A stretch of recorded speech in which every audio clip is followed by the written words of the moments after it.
Welcome to my new blog. তো আমরা এখন যাচ্ছি বক্রেশ্বর। চলো বন্ধুরা বক্রেশ্বর যেয়ে বাসটা চলে এসছে এখন, চলো।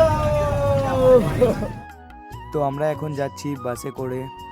এখন আমরা পৌঁছে গেলাম বক্রেশ্বর। টিকিট কাউন্টারে এটা টিকিট কেটে নিলাম। এবার সরাসরি সুইমিং পুলে নেমে গেলাম, হট ওয়াটার। দেখো বন্ধুরা কিভাবে মজা করছি, এরি বাবারে দেখো, যা তাই এনজয় হলো। ফোন নিয়ে জল টেস্ট করছিলাম, ওয়াটার টেস্ট পাস হয়ে গেছে।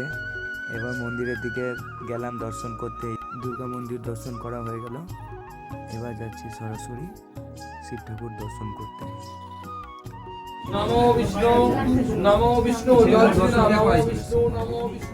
আমাদের মেন গেট দর্শন করিয়ে দিলাম।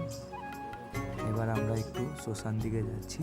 শ্মশান দিকে এইগুলো সব সমাধি, এগুলো সব যারা যারা মারা যায় এখানে পোড়ায়, তাদের সমাধি এখানে দেওয়া হয়। ঠিক আছে, এখানে এতটাই রইলো। গুড বাই বন্ধুরা।